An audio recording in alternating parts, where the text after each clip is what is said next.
তো আমরা এমনি ছাড়বো না, স্যারের কাছ থেকে কিছু শুনবো তো? Yes. জানবো Yes. কিভাবে এই পজিশনে আসা যায়, জানবো। Yes. Ready? Yes. Please sir. Thank you. তো যাই, গুড মর্নিং। Good morning. আজকে রিকগনিশনের দিন, আজকে আনন্দের দিন। আজকে বেশি কিছু সময় নষ্ট করবো না, বাট কিছু কিছু কথা না বললেই নয়। এখানে অনেক গার্জেনরা আছেন, অনেক স্টুডেন্টরা রয়েছেন। অনেক গার্জেনদেরও একটা জিনিসকে নিয়ে অনেক সময় সমস্যা হয়, যেটা আমারও ক্ষেত্রেও হয়েছিল। যে বাবা আমাকে নিয়ে এসে এখানে অ্যাডমিশন করিয়েছিলেন, সেই বাবা বাড়িতে যাওয়ার পরেতে লোকের কথা শুনে বলতে শুরু করেছিলেন যে ওসব জায়গায় কি জন্য যাচ্ছিস, ফালতু জায়গা ছেড়ে দে, ওখান থেকে ছেলে মেয়ের কোনো ভবিষ্যৎ হবে না।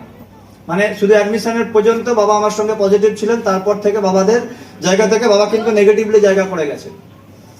বাট আজকে আমরা এখান থেকে দেখতে পাই, আজকে আমরা অমিত দাকেও দেখতে পেলাম যে উনি, একটা কথা আছে, জহুরি জহর চেনে শুয়োরে চেনে কচু। কথাটা আমি আমার বাবাকে বা গার্জেনদেরকে আমি অসম্মান করতে চাইছি না, বাট আমি শুধু একটাই কথাই বলতে চাইছি যে সময়তে স্মার্ট ভ্যালুর মতো একটা প্ল্যাটফর্মকে আমরা পেয়েছিলাম, প্রচুর মানুষে আমাদেরকে এর থেকে বাইরে নিয়ে যাওয়ার জন্য চেষ্টা করেছি।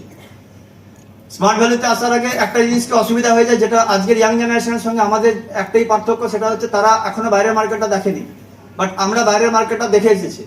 লম্বা ছিলাম বলে, হাইটটা ভালো ছিল বলে সবাই আমাকে দেখতে আর বলতে, তোর তো আর্মিতে ডিফেন্সে চাকরি হয়ে গেল বলে কথা। তার সঙ্গে সঙ্গে তুই আবার পড়াশোনা করেছিস, ইংলিশ অনার্স নিয়ে পড়ছিস, মানে তোর তো 100% পাক্কা চাকরি হয়ে যাবে। আরো অনেকে বলতো ইংলিশ অনার্স নিয়ে পড়ছিস মানে তোর চাকরি কে দেখে। আর ওদের কথা শুনে আমিও হাওয়াতে ফুলে কলাট এভাবে তুলে আমরা ঘুরে বেড়াতাম। যে কোনো দেখবে অনার্স নিয়ে পড়া ছেলেদেরকে জিজ্ঞেস করতে হয় না যে কোন ইয়ার, একবার শুধু জাস্ট জিজ্ঞেস করবে কোন ইয়ার, সে পুরো বায়োডাটা বলে দেবে। First year English honours, first year physics honours, second year English honours. পাশের ছেলেদেরকে জিজ্ঞেস করতে হয় কিসে পড়ো, বলবে ফার্স্ট ইয়ার। তারপর বলবে কিসে, অনার্সে না পাশে, বলবে না মানে পাশে। তারপর জিজ্ঞেস করতে হয় কি কি সাবজেক্ট, আর অনার্সের ছেলেদেরকে বলতে হয় না, ফটাফট বলে দেয়। তো এই জায়গাগুলোকে নিয়ে আমরা একটা সময়তে প্রচন্ড গর্ব করতাম, অহংকার করতাম। আর বাইরের লোকেরা যেভাবে আমাদেরকে হাওয়া দিয়ে রাখতো না, সেই হাওয়াতে আমরা ভাবতাম যে আমাদের জন্য ব্রাইট ফিউচার, মানে বাইরে তো দাঁড় করানো রয়েছে। বাবা বলতো, বাবা একটু রাজনীতির সঙ্গে যুক্ত ছিল, তার জন্য বাবাকেও যেহেতু পার্টি ফাটি করতে বলতো, তোর জায়গা আমি করে দেবো। আমি ভাবতাম বাবা ওদিক থেকে রাজনৈতিক সোর্স যদি কাজে লাগায়, আমি আমার পড়াশোনার জায়গাটাকে করছি, তাহলে 100% কিছু না কিছু নিশ্চয়ই হয়ে যাবে। বাট আসল চোখটা খুলে গেল যখন 2011 সালে যখন প্রাইমারি স্কুলে টিচারশিপের জন্য যখন পরীক্ষায় যখন বসলাম। সেবারেতে 35,000 ভ্যাকেন্সির জন্য 55 লক্ষ ছেলে অ্যাপ্লাই করেছিল, তার মধ্যে আমিও ছিলাম। চাকরিটা আমার খুব দরকার ছিল, কারণ একটাই কারণের জন্য, ফ্যামিলি কন্ডিশন খুব খারাপ ছিল। এবং তার সঙ্গে সঙ্গে আর একটা ঘটনা যেটা ঘটে যায়, স্কুল কলেজে সবার জীবনে যেটা আছে, আমার জীবনেও সেই একই জিনিস এসেছিল। শনি রাহু কেতু যাই বলুক, সে আমার লাইফেও ঠিক সেম টু সেম এসেছিল। এবার যেহেতু কলেজের একই এজ, সেই কারণের জন্য একটাই ছিল, মেয়েরা প্রতিষ্ঠিত হতে গেলে মানে প্রেম ভালোবাসা যত যাই করতে যাও, মেয়েদের কোনো রেসপন্সিবিলিটি থাকে না। রেসপন্সিবিলিটি কার, যত দায়িত্ব হচ্ছে যে কার, ছেলেদের। ছেলেটাকে প্রতিষ্ঠিত হতে হবে। কেন রে বাবা, তুই প্রতিষ্ঠিত হলে তুইও তো বাড়িটাকে মানাতে পারিস, এসব না। কিন্তু সব দায়িত্ব কাদের, ছেলেদের। তুমি কিছু করছো না, কারণ তোমাকে কিছু করতে হবে। তো আলটিমেটলি সবকিছুর জন্য আমার ওটা দরকার ছিল। দিনরাত এক করে দিয়ে পড়াশোনা করেছি, চেয়েছিলাম যে প্রাইমারি স্কুলের চাকরিটা যেন হয়ে যায়। রিটেন টেস্টে পাস করলাম, ভাইভাতে আমি দেখলাম আমার কাছে যেহেতু এনসিসি করা আছে, আমি স্কুল লেভেল থেকে এনসিসি করতাম ক্লাস 8 থেকে, কেন আমার ছোটবেলা থেকে ডিফেন্সে যাওয়ার ইচ্ছা ছিল বলে। তো যেহেতু সেই ব্যাপারগুলোকে ছিল, সেই কারণের জন্য ভাবলাম যে তাহলে আমার ওখানে তো 5 নম্বর যেটা এক্সট্রা রয়েছে, সেখানে 3 নম্বর আমার ওখানে থেকে পেয়ে যাবো, তাহলে শিওর চাকরি হয়ে যাবে। বাট যখন চাকরিটাকে হয়নি, সেই সময়তে সুইসাইড করতে যাওয়ার মতো কন্ডিশনেতে আমি দেবীপুর স্টেশনেতে দাঁড়িয়ে রয়েছি। বাবা ফোনটাকে করলো, বললো কোথায় আছিস। আমি বললাম বাপি এই যে যাচ্ছি। বললো যাই হোক, যেটা হয়েছে তুই বাড়ি ছিল।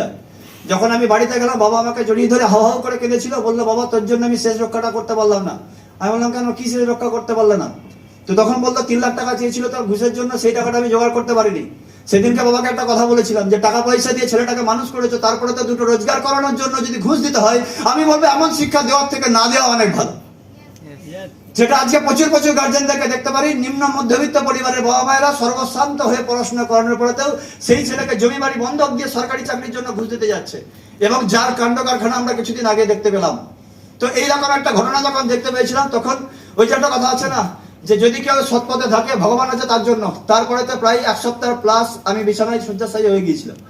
মানে যে ক্রিকেট আমার জানের থেকে প্রিয়, সেই ক্রিকেট পর্যন্ত খেলতে যায়নি, বিছানায় শয্যাশায়ী হয়ে পড়েছিলাম। সেই সময় আমার কাছে মেসেজ আছে, স্মার্ট ভ্যালুর মেসেজ। আমি কোনো কাউকে ছোট করছি না, বাট মেয়েদেরকে আমি ঠিক সেইভাবে পছন্দ করতাম না, কারণ ওর লাইফে আমার লাইফে মেয়েদের কাহিনী খুব একটা পজিটিভ না, সেই কারণের জন্য আমি পছন্দ করতাম না। কিন্তু ভগবানের এমন একটা কৃপা, একটা মেয়ে আমার বান্ধবী, সেই আমাকে মেসেজটাতে ইনভাইটটা করে তখন আমি স্মার্ট ভ্যালুতে এলাম। বাবা ওই যে বললাম, বাবা প্রথম দিন গিয়ে যখন জায়গাটাকে বললেন যে ঠিক আছে খুব ভালো প্ল্যাটফর্ম, এই জিনিসটা করা দরকার রয়েছে। আর আমার এই ডিপার্টমেন্টে আসার দুটো উদ্দেশ্য ছিল। প্রথম উদ্দেশ্য হচ্ছে যে আমরা একটা জিনিসকে দেখেছি, বুঝতে পেরেছিলাম যে গ্রামের ছেলেরা এত বেকার কেন। পড়াশোনার দিক থেকে বাঁকুড়া ওপরে তো রয়েছে, কিন্তু ডেভেলপমেন্টের দিক থেকে কলকাতা আগে, হাওড়া আগে। কেন, ভাই? তার কারণটা হচ্ছে যে শুধু পড়াশোনার ভালো রেজাল্ট করলে হবে না, আমাকে মার্কেট ওরিয়েন্টেড কিছু শিক্ষা নিতে হবে, ইন্ডাস্ট্রিয়ালিস্ট কিছু শিক্ষা আমাকে নিতে হবে, সেই পরিবেশটা আমার দরকার রয়েছে। তো সেই কারণের জন্য আমরাও দেখেছি যে কোনো গ্রামের আশেপাশে আমরা দেখেছি যে প্রচুর প্রচুর ভালো ছেলেরা যারা ডাক্তার হয়েছে, ইঞ্জিনিয়ার হয়েছে, তারা প্রত্যেককে গ্রাম থেকে বাইরে শহরে বেরিয়ে গিয়েই তারা ডাক্তার ইঞ্জিনিয়ার হয়েছে। গ্রামে পড়ে থেকে কেউ ডাক্তার ইঞ্জিনিয়ার হতে পারেনি। বড় জোর একটা সাইবার ক্যাফে খুলে কোনো একটা অনলাইনের কাজ করছে, তার বাইরে নয়। Yes or no? তো সেই দিনকে এইটা বুঝেছিলাম যে আমাকে বাইরে বেরোতে হবে, শহরের দিকে জায়গা করতে হবে। কলকাতা, অনেকের কাছে কলকাতা মানে অত দূর যাবো, অনেকে এই প্রবলেমটাকে করে, কলকাতা মানে অত দূর যাবো। একটা বেসিক জিনিস মাথায় রাখবে, শরীর খারাপ হলে মানুষ ব্যাঙ্গালোর পর্যন্ত যায় বাঁচার জন্য। ঠিক সেম টু সেম কেরিয়ার যদি খারাপ হয়ে যায় তাহলে তো তার থেকে আরো খারাপ অবস্থা পড়তে হয়। Yes or no? তাহলে তার জন্য আমাদেরকে যেতে হবে, কি হবে না। তো সেই সময়তে সেই সিদ্ধান্তটা নিয়ে যখন আগে এগোনোর কথা ভেবেছিলাম, ওই যে বললাম প্রচুর লোকে বলেছিল তোর টাকা ভেসে গেছে, পুরো ঝাড় খেয়ে গেছিস, এখান থেকে কোনো ভবিষ্যৎ হবে না। আমি একটা সিম্পল কোশ্চেন, কারণ দেখ ফিলোসফি নিয়ে আমিও পড়াশোনা করেছি, সেই সময় তো স্কুলের মধ্যে হাইয়েস্ট নাম্বার পেয়েছিলাম। তুমি আমাকে যুক্তি দিয়ে কথা বলো, আমি তোমার সব কথা মেনে নেবো, কিন্তু অযৌক্তিক কোনো কথা বললে, সেটা বাবা হোক আর প্রধানমন্ত্রী হোক, আমি কাউকে মানি না। আমি তাদেরকে একটা সিম্পল কোশ্চেন করেছিলাম যে কম্পিউটার শিখতে গেলে টাকা কোথায় চলে যায়? আজকে মার্কেটে কম্পিউটার শিখতে হবে কি হবে না? আমি পয়সা দিয়েছি কম্পিউটার শিখবো, আমাকে এই শিক্ষাটাকে নিতে হবে, তো এর জন্য কোথায় টাকা ফেসে যায়? তো কম্পিউটার টাকা শিখতে শুরু করলাম, স্কিল তৈরি করতে শিখলাম, বুঝতে পেরেছিলাম গ্রামের ছেলেদের কতটা পিছনে আমরা পড়ে রয়েছি। স্কিল শিখতে শিখতে শিখতে শিখতে যখন জায়গাগুলোকে আসে, ডিপার্টমেন্ট আমাকে 3টা অপরচুনিটি দেয়। যদি তুমি চাও ক্যাম্পাসিং নাও, চাকরি করতে যাও। সেকেন্ড হচ্ছে যদি তুমি মনে করো, আজকে স্যার সবকিছু বলে গেছেন, এডুকেশন, হেলথ, এগ্রিকালচার সবকিছু নিয়ে ডিপার্টমেন্ট কাজ করে, যদি তুমি চাও এখান থেকে বিজনেস করতে পারো। আর নাম্বার 3 যেটাকে রয়েছে, তুমি টিম ওয়ার্কের মাধ্যমে এখান থেকে আইডিএসিপ করতে পারো, মানে ইন্ডিপেন্ডেন্ট বিজনেস অ্যাসোসিয়েট হিসেবে তুমি এখান থেকে জায়গাটাকে করতে পারো। তখন আমি চুজ করলাম 3 নম্বরটাকে। কেন চুজ করলাম? যে ইন্ডিপেন্ডেন্ট বিজনেস অ্যাসোসিয়েট হওয়ার জন্য। তার কারণ প্রথম থেকে ইচ্ছা ছিল বড় কিছু পাওয়ার। কারণ যখন রাস্তায় যেতাম তখন দেখতাম প্রচুর গাড়ি রাস্তা দিয়ে যাচ্ছে, তখন একটা জিনিসকে রিয়েলাইজ করতাম, এত গাড়ি রাস্তা দিয়ে যেতে পারে, আমার গাড়ি একটা হতে পারে না? বললাম হতে পারে কি পারে না? এখানে আমরা যারা যারা রয়েছি রাস্তা দিয়ে এত 4 চাকা যাচ্ছে, একটা গাড়ি আমার হতে পারে না সারা জীবনে? তো হতে পারে কি পারে না? আজকে এত লোক বিদেশ যাচ্ছে, একবার বিদেশ আমরা যেতে পারি না? যেতে পারি কি পারি না? আজকে এত লোক উইলাহাতে চাপছে, যদি একবার যাস এয়ারপোর্টেতে তোরা দেখতে পাবি, আমরা যখন প্রথম থাইল্যান্ডে যাই, ইমিগ্রেশনের জন্য যখন লাইন দিয়েছি, প্রায় 1.5 ঘন্টা লাইন দিয়ে দাঁড়াতে হয়েছে। তাহলে এত লোক বিদেশ যাচ্ছে, তাহলে এত লোক যদি বিদেশ যায়, তাহলে আমাদের লাইফে একবার হতে পারে না? হতে পারে কি পারে না? যখন এই জিনিসটাকে যখন রিয়েলাইজ করলাম, তখন দেখলাম যে স্মার্ট ভ্যালু আছে। স্মার্ট ভ্যালু বলতে তোমার লাইফে যা যা কিছু স্বপ্ন আছে, সব স্বপ্ন আমরা পূরণ করবো, বিজ্ঞান হোক একবার স্মার্ট ভ্যালুর জন্য। এবং সেই দিনটা এই সিদ্ধান্তটাকে নিয়েছিলাম যে না, আমাকে আইবিএসসি চাকরি করতে হবে। এবং যখন এই কাজটা করা শুরু করলাম, প্রচুর লোকে উল্টো পাল্টা কথা বলেছিল, বাট একটা জিনিসকে আমি জাস্ট রিয়েলাইজ করেছিলাম, এই কাজটা চুজ করা আমার মেনলি কারণ যে একটাই ছিল। প্রথমত হচ্ছে যে এটার থেকে আমি আমার স্বপ্ন পূরণ করতে পারবো, আর দ্বিতীয়ত হচ্ছে এটা এমন একটা কাজ যেটা সোসাইটির জন্য এবং দেশের জন্য সব থেকে বেস্ট কাজ। কারণ আজকে সোসাইটিতে এই যে এত ক্রাইম হচ্ছে, আজকে এই এত ক্রাইমের সব থেকে মেন কারণ হচ্ছে, 2টো কারণের জন্য হচ্ছে। একটা হচ্ছে মানুষ অভাবের জন্য ক্রাইম করছে, আর একটা হচ্ছে মানুষ স্বভাবের জন্য ক্রাইম করছে। আর এই অভাব আর স্বভাব দুটোকে যদি বদলাতে হয়, স্বভাবটাকে বদলানোর জন্য ভালো শিক্ষা দরকার, আর অভাবটাকে বদলানোর জন্য ভালো রোজগার দরকার। দেখলাম স্মার্ট ভ্যালু এমন একটা প্রজেক্ট নিয়ে কাজ করে যেখানে প্রত্যেকটা মানুষকে প্রপার শিক্ষা এবং প্রপার রোজগার নিয়ে কাজ করে। তখন চুজ করলাম this is the best platform for me. আর একবার স্মার্ট ভ্যালুর জন্য বিজ্ঞান হয়ে যায় যে এই অবজেক্টিভ নিয়ে ডিপার্টমেন্ট কাজ। এবার যখন কাজটা করতে যখন শুরু করলাম, যখন জায়গাগুলোকে করতে শুরুটাকে যখন করলাম, প্রচুর প্রচুর বাধা এসেছিল। আমার নিজের মধ্যে অনেক সময় হয়েছিল আমি না পারছি না, আমার ভালো লাগছে না, লোককে এত বোঝাতে হচ্ছে, লোক বুঝছে না, এটা করছে না, ওটা করছে না। অনেক লোকের কাছে এটা আমার ক্ষেত্রে প্রবলেম হয়েছিল। আমি আগে কারোর সঙ্গে কথা বলতাম না। তারপর একটা জিনিসকে রিয়েলাইজ করলাম যে যখন আমাদের গরিব মানুষের ঘরেতে যখন টাকা থাকে না, তখন লোকের কাছে কি হাতে পায়ে ধরতে হয়। ওই 1000 2000 টাকার জন্য একটা লোককে একবারের জায়গায় 10 বার বোঝাতে হয় নিজে ভিক্ষে চাওয়ার জন্য। তো ভিক্ষে চাওয়ার জন্য যদি একটা লোকের কাছে 10 বার বোঝাতে যেতে পারি, সেই মানুষটাকে রোজগার দেওয়ার জন্য আমরা 10 বার বোঝাতে পারি কি পারি না? তো তখন রিয়েলাইজ করলাম this is the best platform, এই কাজটাকে করা দরকার আছে। এবং কাজটাকে করতে করতে করতে করতে যত আগে এগোতে থাকলাম, প্রচুর মানুষের প্রচুর রকমের কথাবার্তা এটা ওটা জায়গাগুলোকে শুরু হলো। তখন একটা জিনিসকে কেন স্মার্ট ভ্যালু ডাকে, তার কারণ হচ্ছে আরেকটা জিনিস যেটাকে রয়েছে যে স্মার্ট ভ্যালু শুধু টাকা রোজগার আর টাকা রোজগারের জায়গা না, আর শুধু এখান থেকে মানে ভালো শিক্ষা হয় না, এখান থেকে স্বপ্ন পূরণ করা হয়। আজকে এখান থেকে যারা যারা তোমাদের ডান্স পারফরমেন্স করছিল, কি ফাটাফাটি ডান্স প্রোগ্রাম করেছে কিন্তু Yes. অসাধারণ পারফরমেন্স করছে তো। Yes. যদি আমি বলি আজকে যারা যারা এখান থেকে বড় বড় ডান্স পারফরমেন্স করছে, এরা কেউ বড় স্টেজে কোনোদিন ডান্স পারফরমেন্স করেনি, বাট যে স্মার্ট ভ্যালু আছে তাদের কাছে সেই স্বপ্নটাকে পূরণ করে দিচ্ছে। বিগ হ্যান্ড একবার স্মার্ট ভ্যালু পারফরমেন্স।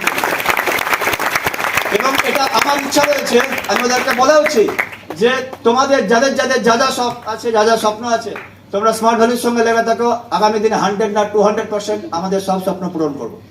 বললে বিশ্বাস করবি না, একবার যখন ফুটবল ম্যাচ হয়েছিল, তার ছেলেটা মানে মা, তার ছেলেটা হচ্ছে 12 ক্লাসে পড়ে, সেই মা যখন ফুটবল খেলতে নেমেছে, মানে মেয়েদের যখন খেলাটা হচ্ছে, মা ফুটবল খেলতে নেমেছে, তো খেলে উঠে আসার পর মা বলছে যে বাবু তুমি যে আমার ছোটবেলাতে আমি ফুটবল খেলতাম, বাট মাঝখানেতে আমি সব হারিয়ে ফেলেছিলাম, আজকে খেললাম, আমার এত ভালো লাগলো, মনে হলো আমি আবার সেই পুরোনো জিনিসটাকে ফিরে পেলাম।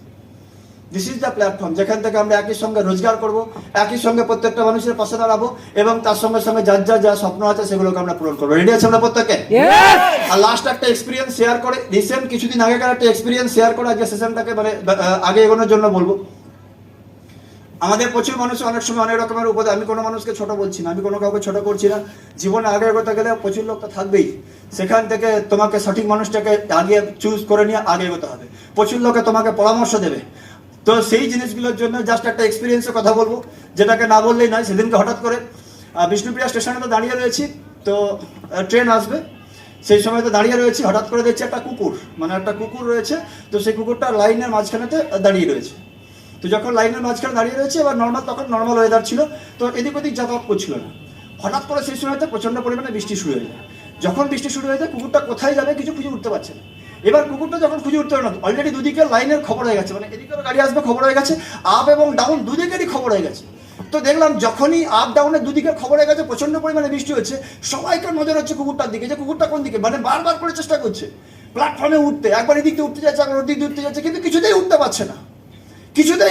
আর ওকে দেখে প্রত্যেকটা মানুষে চাইছে, কেউ ডাকছে, বলছে আয় আমার কাছে, আমি তোকে তুলে দিচ্ছি, কেউ আরো একটু আগে এগিয়ে যাচ্ছে, কিন্তু কেউ নেবে ওই কুকুরটাকে কিন্তু তুলে দেয়নি। কেন তুলে দেয়নি? কারণ প্রচন্ড পরিমাণ বৃষ্টি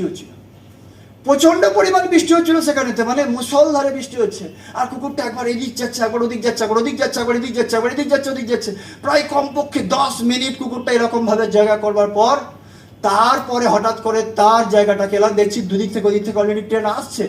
তখন দেখলাম কুকুরটা এবার নিজের রাস্তা ধরে ছুটছে, আগে এগোতে দেখলাম যে ঠিক জাস্ট ট্রেনটা ঢুকবে, আর সেই সময় কুকুরটা টুক করে পাশে বেরিয়ে গেল। সবাই স্টেশনেতে যারা ছিল তারা সেই সময় তো স্বস্তির নিঃশ্বাস ফেললো, যে বাহ কুকুরটা বেঁচে গেল। এর থেকে একটা ছোট্ট জিনিসকে সেদিনকে রিয়েলাইজ করলাম, যে আমাদের লাইফের সঙ্গে ঠিক সেম টু সেম ঘটে। আমরা হচ্ছি ওই কুকুরটার মতো, আর আমাদেরকে বাঁচানোর জন্য প্রত্যেকটা যারা রয়েছে না, তারা প্রত্যেককে ওই দুটো প্ল্যাটফর্মে দাঁড়িয়ে রয়েছে। তারা চায় আমাদেরকে ভালো হোক, তারা চায় আমাদেরকে বাঁচে, কিন্তু নিজের ক্ষতি করে, নিজের বৃষ্টিতে ভিজে তার জায়গায় নেবে গিয়ে তাকে কোলে করে তুলে নিয়ে এসে বাঁচিয়ে নেবো, এই সাহস এই হিম্মতটাকে কারুর থাকে না। Yes or no? এই সাহস এই হিম্মতটাকে কারুর থাকে না। তো সুতরাং all my brothers and sister, যারা যারা প্রত্যেককে রয়েছে, বারবার বলছি ওই কুকুরটার মতো, কারণ প্রত্যেকটা লাইফের নিজস্ব প্রবলেম আছে। একটা সিঙ্গেল কোনো মানুষকে দেখতে পাবে না যার লাইফে কোনো প্রবলেম নেই। প্রত্যেকটা মানুষের প্রবলেম আছে, তারা প্রত্যেককে নিজের প্রবলেম সলভ করার পরেতে তোমার প্রবলেমটা সলভ করবে, এই আশাটা তুমি ছেড়ে দাও। সুতরাং নিজের দায়িত্ব নিজেকে নিতে হবে। আমরা রেডি আছি প্রত্যেককে? বলে রেডি আছি আমরা প্রত্যেককে? এরকম প্রচুর মানুষ আমাদেরকে এই সিস্টেমে আসার পরেতেও, এর আগে এই সিস্টেমে আসার আগে আমরা কাউকে দেখতাম না কেউ কোনো চাকরির অফার নিয়ে আসতো, এই সিস্টেমে আসার আগে কাউকে দেখতাম না কেউ একটা ভালো শিক্ষার অফার নিয়ে আসতো। এই সিস্টেমে আসার পরে তো দেখি আমরা এরকম কিছু লোক অফার নিয়ে আসে, আমরা সেই সময় তো কনফিউজ হয়ে যাই। বাট বারবার বলছি যে স্মার্ট ভ্যালু যে প্ল্যাটফর্মটাকে তোমরা পেয়ে গেছো, এটা হচ্ছে থ্যাঙ্ক গড প্ল্যাটফর্ম, যেখান থেকে তোমাদের সব স্বপ্ন পূরণ হবে। আর যে কোনো স্বপ্ন পূরণ করতে গেলে দুটো জিনিস খুব লাগে, একটা হচ্ছে যেটাকে আমাদের স্যার বারবার বলতেন, একটা হচ্ছে স্কোপ লাগে, একটা সুযোগ লাগে, আর দ্বিতীয়ত হচ্ছে একটা সঠিক গুরু দরকার রয়েছে। আমরা লাকি এনাফ, আমরা সত্যি খুব অনার্ড আজকে গোটা স্মার্ট ভ্যালু যে মানুষটাকে প্রত্যেকটা মুহূর্তে পায় না, আমরা সেরকম একটা মানুষকে আমরা প্রত্যেকটা মুহূর্তে কাছে পেয়েছি। এবং আমারও লাইফে যখন প্রচণ্ড লাইফটা ডিস্টারবেন্স হয়ে গিয়েছিল, কি করবো বুঝে উঠতে পারছিলাম না, সেই সময়তে ওই গুরু যদি আমাকে সেই সময়তে গাইড না করতেন, তাহলে হয়তো আজকে আমি এই জায়গায় থাকতে পারতাম। পারতাম না।